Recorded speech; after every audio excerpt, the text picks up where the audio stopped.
introducción, les dejo la palabra en primer lugar, aunque no debería ser, porque primero las damas, pero a petición de las damas, en primer lugar, el doctor Ricardo Pérez Montero. Los 9 de marzo. Me parece muy bien, porque de hecho en mi universo las damas siempre han sido las que gobiernan. Así que seguimos la tradición.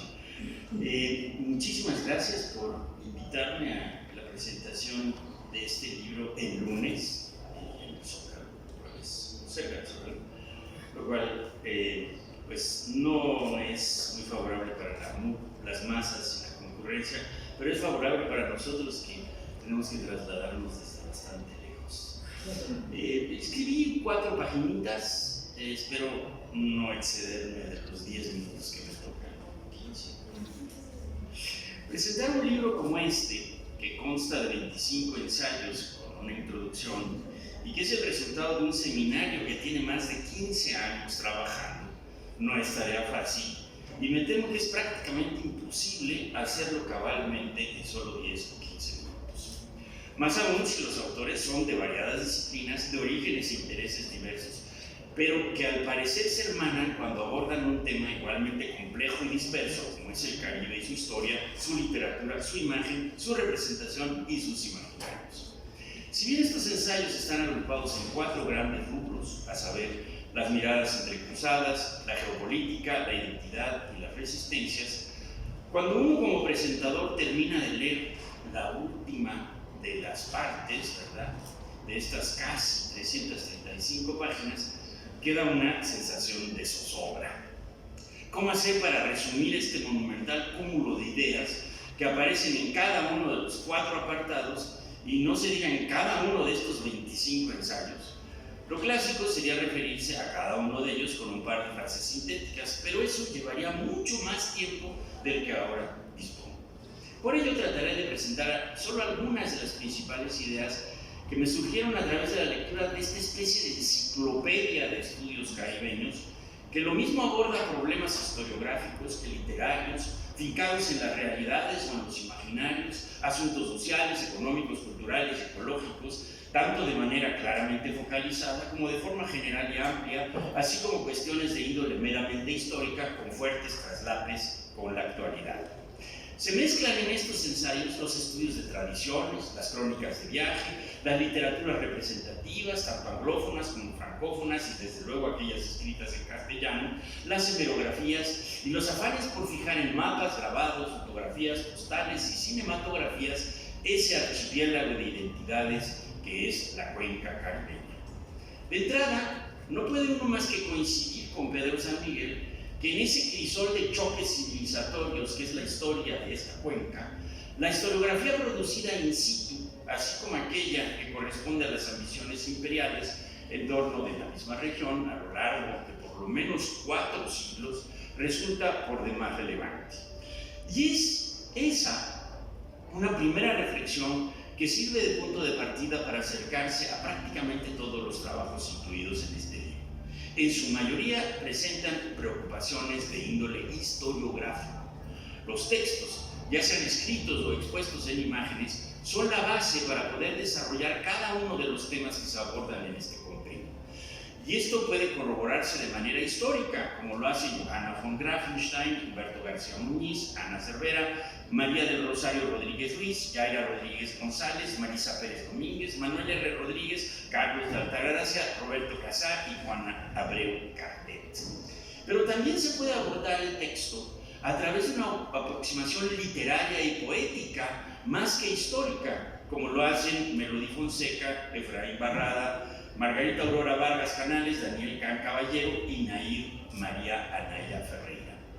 O igual, se puede pensar en que el texto es más una imagen y su representación que surge de una realidad concreta, como lo demuestran los trabajos de Antonio Vidal Ortega, Tomás Pérez Bejo, Yolanda Wood, Laura Muñoz, Jorge Lizardi Pollock y Donají Morales Pérez, que no solamente, esta última, no solamente combina la literatura con los imaginarios, sino que también lo hace a través del cine al presentarnos el mundo jamaiquino de Ian Fleming y del inolvidable James Bond. Ese es un verdadero acierto en este texto. El segundo texto es una entrada, ¿verdad?, Nile, ¿verdad? Que nosotros, bueno, yo que soy fan de Ian Fleming y de James Bond, me leí todos sus textos y wow, me salió así humo por las orejas. De todos estos 25 ensayos, 3 me parece que se salen un poco de esa dinámica de crítica historiográfica o de la imagen. El de Isabel de León Olivares, que habla de la visita de José Vasconcelos a la República Dominicana en 1926, el de Margaret Shrimpton, que introduce un concepto que me resultó fascinante, el de la ecopoética, al hablar de los huracanes caribeños, y el de Elisa L. Lister, que analiza a través de datos arqueológicos y de fuentes primarias el mundo indígena también en la hoy República Dominicana. El primero de estos 3 textos, el de Isabel de León Olivares, corroboró mi antipatía por la figura de Vasconcelos. Ustedes perdonarán. Aunada a la de también Pedro Enríquez Ureña y de paso a la de Alfonso Reyes. Yo no soy fan de ninguno de los 3, pero bueno. El esnovismo de los 3 los coloca justo al lado al lado pseudocivilizado en otro de los temas centrales que también enfatiza Pedro de San Miguel en su ensayo introductorio: la confrontación entre civilización y barbarie.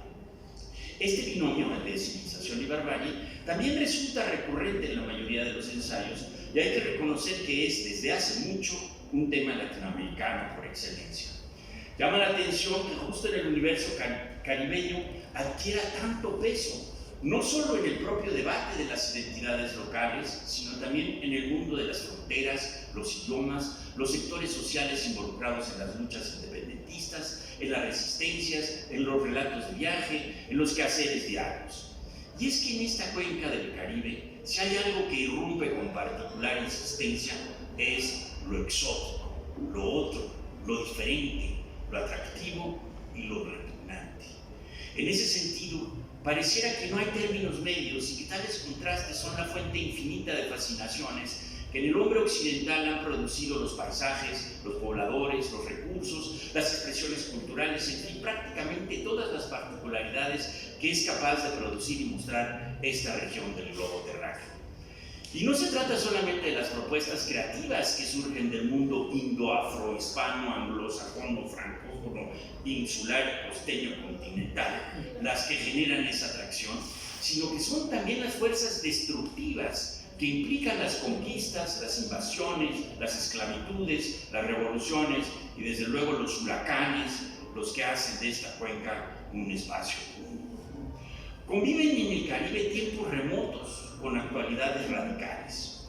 Ahí se han armado interpretaciones del mundo a través de la literatura, la crónica y la historia. Lo comprueban categorías y referencias tan arraigadas como la economía de la plantación o el trasiego de las comunidades, ya sea por medio de la esclavitud o por las más modernas migraciones a los polos industriales y culturales del Occidente. Es en el Caribe donde surge aquello que hemos llamado el neobarroco o el realismo mágico o la fantasmagoría afroandaluza. Ahí la historia adquiere visos de exageración, como sucede en la época de Leónidas Trujillo en la República Dominicana o en la era de Papa Doc en Haití, y no se diga en la propia Revolución Cubana, con sus múltiples significados e influencias. También ahí se ven los estragos del imperialismo británico, como en Belice, Jamaica y las Bahamas, así como la sucesión norteamericana a diversos territorios y mares, como en el caso de Puerto Rico, Trinidad y Tobago, y la ignominiosa base militar de Guantánamo. No en vano se le ha visto a ese espacio como un lugar paradisíaco, como guarida de piratas o como el reducto de las más abominables miserias humanas. Aventuras de espías internacionales, crónicas de ingenieros constructores, invenciones de fronteras concretas y espirituales, diseños y colonizaciones utópicas, y también de luchas de resistencia frente a la naturaleza y a la propia maldad del hombre, se dan cita en este archipiélago de aguas, tierras y cielos.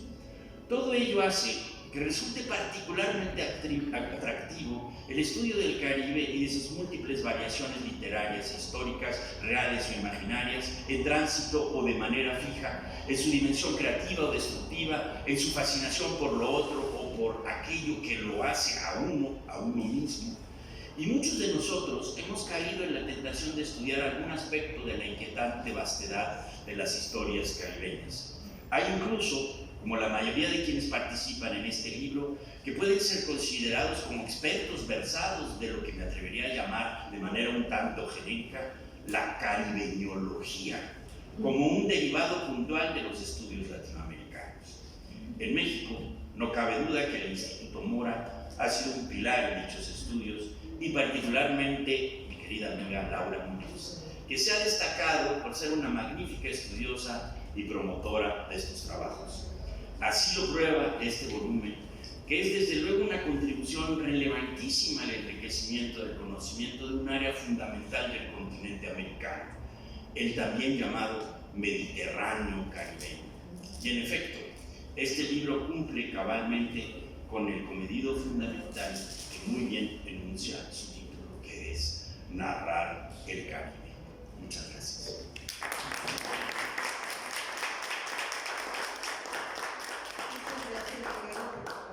Vamos a darle la palabra a Gaby Imer. Muchas gracias también por invitarme a presentar este libro y bueno, gracias a todos. Buenas tardes. Preparé también yo 4 cuartillitas, pero claro, con Arial 14, igual. Y bueno, las quiero leer, pero pues antes que nada, gracias por invitarme. Nada más preciso para narrar el Caribe, desde mi punto de vista, que juntar una polifonía de voces como la que hoy nos convoca. Porque el Caribe es el espacio geográfico preciso para describir la diversidad en todos sus aspectos. Ahí donde los imperialismos pretendieron armar una geografía a modo, controlada y eficaz, el experimento resultó a la inversa. En vez de poder controlarla, esta geografía explotó en fronteras y lenguas y modos de vivir, y literatura y poesía y movimientos sociales, y músicas y coreografías, dispersos e irradiados. Se zafó muy pronto de la camisa de fuerza. Allende los años en que Cristóbal Colón desembarcó en Guanajaní y hasta los años 1540 en que los conquistadores y colonizadores españoles desembarcaron, exploraron, se asentaron en las nuevas, claro para ellos, tierras que concibieron en sus horizontes. Y a través de las palabras, escritores e investigadores han propuesto explicaciones a esta explosión de tierras e identidades en el mar Caribe que están en peligro ahora, ¿verdad? Sacudidos y presas esas tierras de manera grave ahora por los efectos del cambio climático.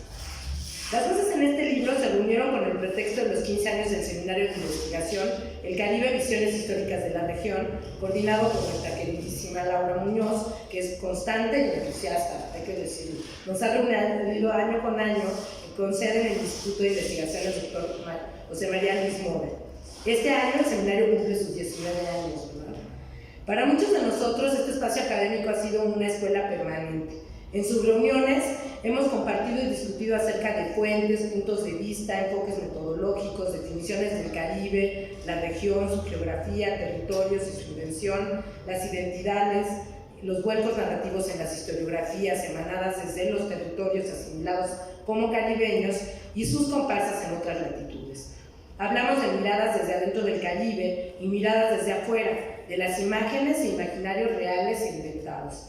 El seminario nos ha servido a muchos para colocar los acentos y matizar muchas de las interpretaciones forzadas. Como una región que se libera de las camisas de fuerza, no podemos colocarle otras. Abrir nuestros obturadores hacia la multiplicidad. Y también, como el gran plus que no se encuentra de manera frecuente en la academia, hemos conocido la calidad humana, la amistad, el compañerismo y la solidaridad. Narrar el Caribe es una colección de 25 estudios en los que destaca de manera importante la diversidad que es en sí complejidad. Haré referencia a 3 aspectos generales del libro en los que creo que radica su fuerza y su trascendencia como antología, digamos que su nervio. Un primer aspecto es el acento que se pone en la especificidad del territorio. La explicación del territorio caribeño salta de los mapas literales o inventados a todos los soportes y fuentes posibles, esto vemos en el libro. La geografía caribeña es un punto de encuentro de todos los ensayos. La dificultad para atraparla desde solo un aspecto potencia la pluralidad, ya sea desde la historiografía, la geopolítica, la narrativa, la historia visual, la lengua, la referencia a lo geográfico o al territorio. La geografía es un punto de encuentro necesario desde el cual se plantean los estudiosos sus metodologías y acercamientos. Es a su vez el referente que nos ubica en el plano de los análisis que miran unos hacia adentro en tierra firme y otros hacia el mar. Otro aspecto fuerte radica en las reconstrucciones de las narrativas a las que alude cada uno de los ensayos. Los autores reconstruyen miradas y memorias, pero uno y otro ensayo se va hilvanando a través de una suma de temas compartidos. Hay una fuerte tendencia a cuestionarse acerca de las fuentes, el uso de las fuentes, las metodologías de abordaje de estas fuentes y los usos de la historia. Documentos administrativos, libros de historia, películas, fotografías, mapas, planos, diarios, pintura, historia oral, literatura y poesía son algunos de los soportes de la memoria de los caribes que aquí se encuentran. Y los autores reconstruyen las narrativas detrás de estos soportes, los que muchas veces implica una tarea ejemplar por la escasa documentación complementaria a los soportes mismos. Si no es que además hace falta comprender los mismos desde el dominio de alguna lengua hegemónica o criolla. El último aspecto que destaca aquí es la constante reverberación de la temática de las identidades. En todos los ensayos hay, si se quiere ver así, como se dio el nombre al primer apartado, miradas entrecruzadas. La cuestión de las identidades subyace en estos, ya sea la identidad propia del origen, o la del contacto, o la del resultado justo de ese contacto. Por último, debo comentar acerca de la increíble imagen en blanco y negro con la que nos recibe la portada. Un grupo de personas vestidas de época, disfrazadas, que miran la puesta del sol en el mar desde algún punto del malecón en Cartagena de Indias, Colombia. ¿Miran hacia afuera o miran hacia adentro? El adentro es el afuera y viceversa. La imagen que como puerta de entrada nos invita a revisar esta obra inicia como cuestión epistemológica y se torna ontológica. La eficacia y el empuje de este libro está en la capacidad, creo, de que temas monográficos analizados desde las particulares y diversas metodologías de 25 investigadores construyen una posibilidad de voltear los cánones para explicar la historia de una región de manera conjunta y novedosa. Hay un vaivén también en la lectura de estos ensayos, como el ritmo de una embarcación en movimiento pausado, un ritmo que radica en el sitio desde el cual colocamos la mirada, y esa posición de la mirada en la academia es estratégica. Gracias.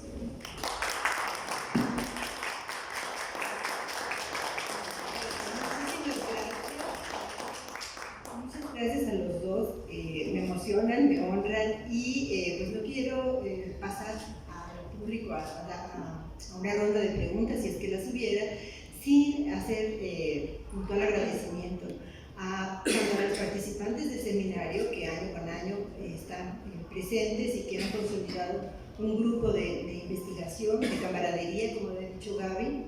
También a los presentadores por sus palabras, a ustedes por estar aquí, al Instituto Mora, que es mi casa y que es la que ha dado todas las facilidades para que el libro esté en esta versión que es novedosísima para mí, es la primera incursión en un libro electrónico.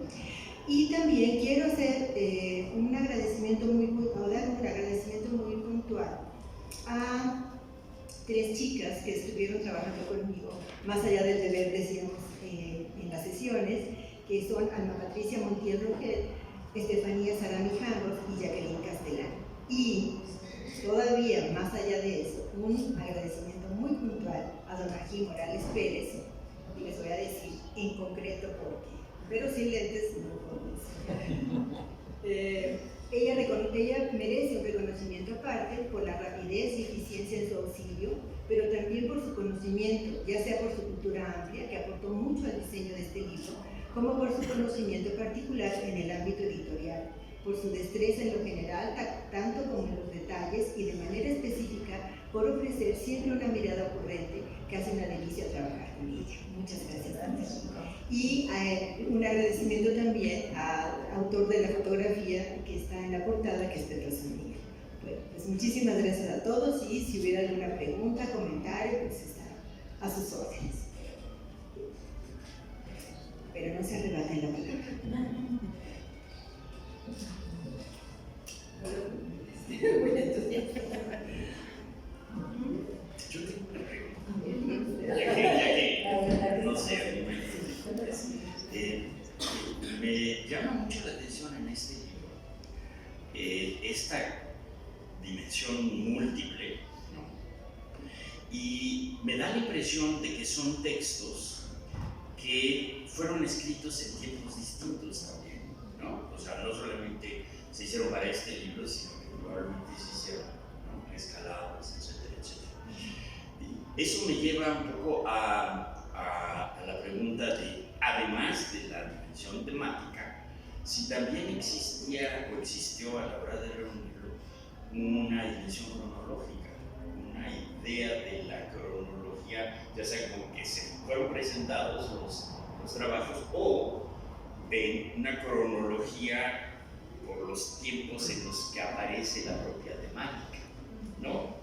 Porque una cosa que me llamó mucho la atención es que va uno entrando, ¿no? Así poquito a poco y pues de pronto aparece el cine, ¿no? Y luego desaparece, ¿no? Luego aparece la fotografía y luego desaparece, ¿no? Luego aparece los mapas y luego desaparece, ¿no?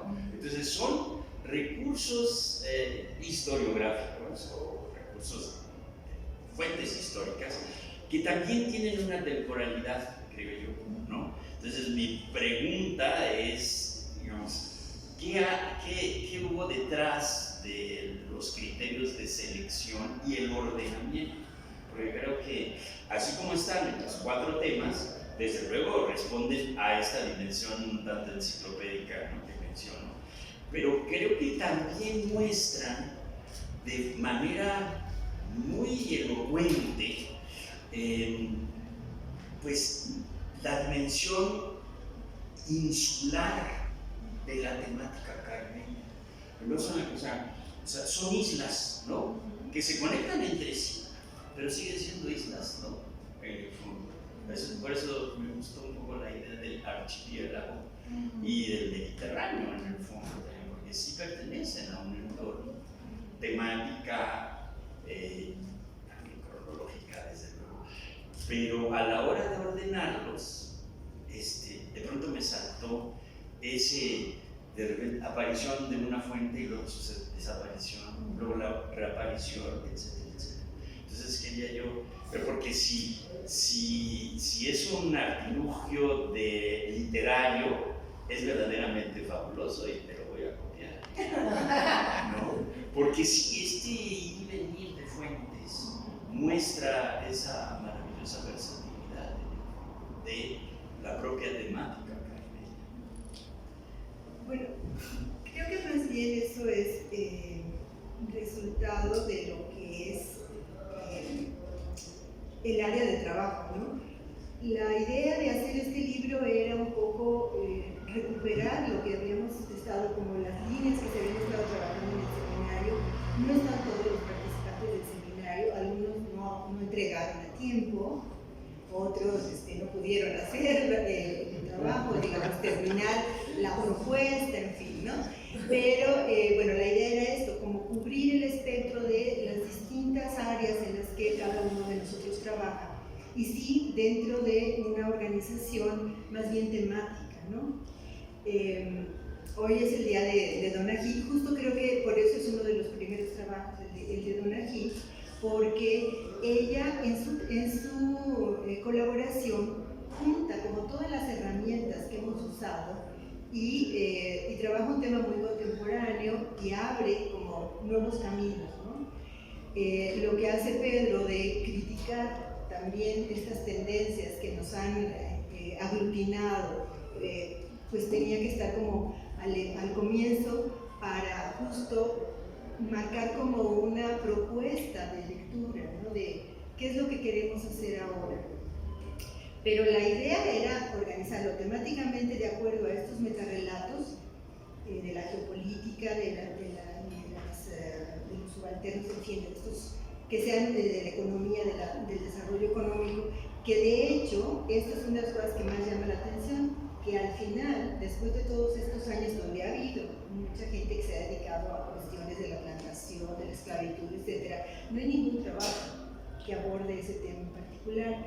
Entonces, da como la idea de cómo ha ido evolucionando el grupo. Y también, bueno, que algunos de esos se han replegado más a la Asociación de Historiadores Económicos, ¿no? Entonces, como que si van a trabajar cuestiones económicas, han estado más volcados allá, pero el seminario se ha quedado sin esa manifestación en el grupo, ¿no? Aun cuando hay gente que está en esa área, ¿no?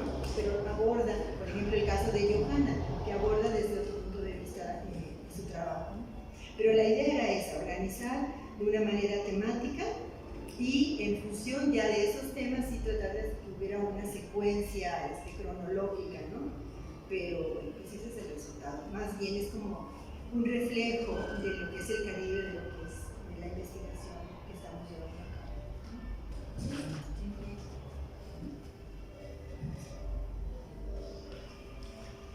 Pues yo también quiero felicitar a Laura por la conclusión de este libro, que tuve la oportunidad de ver cómo se iba avanzando y formando hasta tener esta muy novedosa publicación en libro electrónico, por lo cual te felicito también. Con relación a esto último que dices, Laura, ¿no será que en estos seminarios, en este Caribe Mediterráneo, Mediterráneo-Caribe, persiste la idea de encontrar más las afinidades entre las distintas islas y costas que están en el Caribe, y estas afinidades las encontramos más en cuestiones pues como culturales, se abordan mucho en la lengua, en cierta gastronomía, que hace una suerte de comunidad entre todos estos sitios, y tal vez la economía pudiera ir estableciendo más como las diferencias que hay entre estas islas y estas costas. No sé si encuentras que hay más una explicación de orden cultural que tiende a establecer una afinidad entre el Caribe que las cuestiones económicas que pueden establecer las diferencias entre las distintas latitudes. Aunque tuve la oportunidad en alguna ocasión de hacer alguna investigación sobre la explotación maderera en el sur de Veracruz, y se encuentra como una conexión, que no afinidad necesariamente, ¿no? O sea, cuando disminuye la explotación en un lado, aumenta en el otro. Pero, insisto, a lo mejor elementos culturales, gastronómicos, lingüísticos, raciales, pueden establecer una mayor comunidad, y ¿no será que el seminario apunta a encontrar, enfatiza en la búsqueda de los puntos de encuentro entre todas las islas y costas del Caribe? Pues si lo hiciera no es un objetivo deliberado, ¿no? No es algo que se haya planteado, y tampoco estoy tan segura de que funcione ni siquiera inconscientemente, porque tampoco creo que, a pesar de que hay muchos elementos en común, pues también el Caribe es una cosa bastante compleja, porque no es un Caribe, no son muchos Caribes, y aunque hay elementos, tampoco es que hay como que ciertos patrones porque la cultura se parece, entonces son un ente más asible, ¿no? Y en términos económicos sí, ciertamente hay diferencias, a pesar de que también hay esta idea de que el Caribe y la plantación y la esclavitud son uno mismo, ¿no? Es cierto, hay diferencias, pero creo que ha sido más una cuestión de intereses particulares, donde la gente empezó a trabajar, sí, bajo la pretensión que tuvimos hace muchísimo tiempo de trabajar al Caribe como una sola región, ¿no? Y con el tiempo nos fuimos dando cuenta de que eso era bastante más complejo, y que había que ir entrándole a las particularidades de esa generalidad, ¿no? Ciertamente no pienso que sea una cosa así como deliberada. No sé si ustedes tienen algo ahí al respecto. A mí una cosa que sí me llama mucho la atención es en la propia idea de narrar, de la dimensión del texto, ¿no? O sea,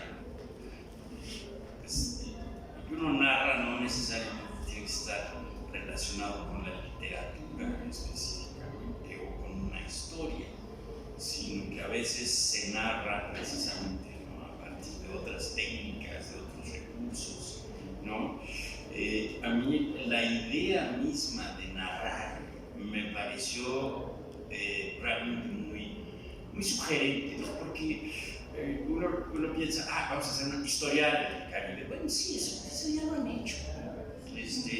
La literatura del Caribe, sí, eso ya lo han hecho, pero narrarlo con múltiples recursos y además mostrando las distintas formas de narrar, me parece que es una de las grandes aportaciones del texto, del conjunto de textos, porque muestra precisamente eso, ¿no? O sea, una enorme versatilidad.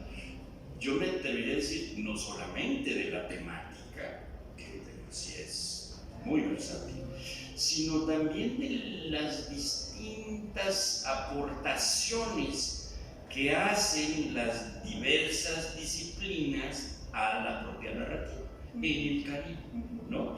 Entonces, de hecho, cuando estaba leyendo, yo de repente decía, ¿esto qué tiene que ver con lo que leía anteriormente? Y esto, más adelante, yo de repente decía, es que este artículo como que no está, pero en términos de narrativa, en términos de valor narrativo, yo creo que desde luego es una especie, pues, es un lugar común, me cae gordo eso, pero bueno, es como una especie de intención cortasariana, ¿no?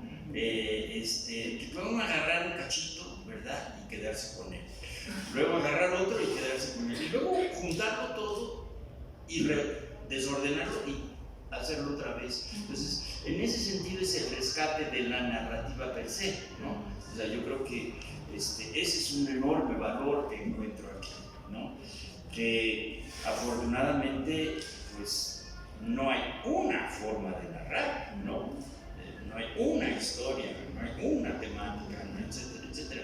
Esto que decías cuando nos juntamos sí, la MEC, ¿no? Ahora sí vamos a estudiar el Caribe desde México, etcétera, etcétera. Y pues resulta que pues, la MEC no solamente es desde México, también se puede hacer desde Puerto Rico, también se puede hacer desde muchas partes de México, también como lo ha podido demostrar, ¿no? Entonces, regreso un poco a esta idea de la versatilidad de la narración, ¿no? Y en ese sentido estás hablando como de como dice Gaby, dos dimensiones polifónicas, ¿no? Porque es la narrativa en su diversidad y el Caribe en su diversidad, ¿no? Y en medio, métele la diversidad de fuentes, la diversidad de temáticas, etcétera, etcétera, los intereses. Lo que es interesantísimo también es, yo de repente extrañé, te soy sincero, claro, esas son perversiones propias, ¿no? Extrañé un pequeño, al final, ¿quiénes son? ¿No? Los que escriben, porque de repente había unos que yo decía, ¿y este cuate o esta cuata de dónde salió? ¿Por qué hizo este texto? De eso me llama mucho la atención. Bueno, es más bien, te digo, yo creo que es un problema mío. Quiero saber quiénes son los que. Porque ellos hablan de otros, pero no hablan de sí mismos casi. Algunos sí los conozco, pero otros no me interesaba mucho saber de dónde habían salido. Pues muy bien. ¿Algo así? ¿Qué tienes? Bueno, recordarnos un poco, siempre que nos juntamos los estudiosos del Caribe y digamos en el marco de los estudios latinoamericanos, como que esta es la discusión que sale siempre o las reflexiones que salen siempre, ¿no? Al estudiar América Latina se replantea esto en la dimensión latinoamericana, ¿no? Y es un poco buscar lo mismo, es decir, qué nos constituye como región y qué nos hace explotar como región, ¿no? Es decir, la diversidad dentro de la identidad, la unidad dentro de la diversidad, todos estos temas son como la esencia de nuestros estudios, ¿no? Latinoamericanos y caribeños particularmente. Recuerdo, creo que en un congreso que estaba Yolanda Burgos, una de las autoras, que un puertorriqueño precisamente se plantó a hablar del tema de moda hoy de la decolonización, la descolonización. Entonces hablaba, con referencia particularmente al Caribe, de la necesidad de la descolonización latinoamericanista del Caribe y la creación de una mirada propia del Caribe para entender el Caribe no desde Latinoamérica, sino desde el propio Caribe, o Latinoamérica desde el Caribe, ¿no? Entonces hay una riqueza enorme que siempre atraviesa todos nuestros temas, ¿no? Y que nos sitúa también en esta triple dimensión, ¿no? En el cual, bueno, no sé, a veces para algunos que hemos ejercido la enseñanza del Caribe, la fuente de identidad más que permite encontrar un vínculo común en el Caribe, pues sí es la economía y la geopolítica en primera instancia, que dibujan un Caribe unitario desde su historia, ¿no? Y hoy día pues también, porque la vocación, digamos, de los paraísos fiscales y del turismo y de todo esto genera como esa estructura que tiende a generar una estructura igual. Y la otra es la explosión también de la cultural, identitario, la literatura, las lenguas, los imaginarios, las cosmovisiones, todo esto, ¿no? Pero bueno, la pregunta que yo tenía es que me sorprendió, Laura, lo que dijiste de que es el primer libro digital de Mora. O sea, no se compra en... No es el primer libro digital. La primera vez que yo tengo un libro digital que hago. ¿Y cómo se baja? O sea, pues... Ahí se puede comprar en Amazon. Doctora, ahorita les voy a pasar unas tarjetitas donde ustedes van a poder dirigirse por el código QR y ahí van a... porque no tenía nada para comprarlo. Es más fácil de lo que crees, mira. Lo puedes leer en el metro si no te pesa, porque además es un libro. No, en la computadora puedes leer, en el celular puedes leerlo. Sí, estamos muy modernos. Sí. Muy bien, muchas gracias. ¿Alguien más? ¿Algún comentario? Pues entonces, por favor. No, pero por favor aprovechémoslo para que hagas esa propaganda que yo no la sé muy bien. Ok, bueno, pues muchas gracias a todos por su asistencia. En un momentito más les voy a pasar esa tarjetita donde ustedes van a poder encontrar dos códigos. Uno es de Amazon y el otro es de iTunes. Aprovechen ahorita con Amazon porque está en 219 pesos. El libro, que originalmente está en 250 pesos, entonces, pues bueno, los exhorto, ¿no?, para que entren a las páginas y, bueno, pues ya entrar a esta era digital que ya poco a poco nos está absorbiendo. Muy bien, pues muchísimas gracias a todos y pues no se pierdan su ejemplar, que lo pueden cargar en su celular, en su computadora, lo pueden leer en la comodidad de su casa, del transporte, de cualquier medio. Gracias a todos.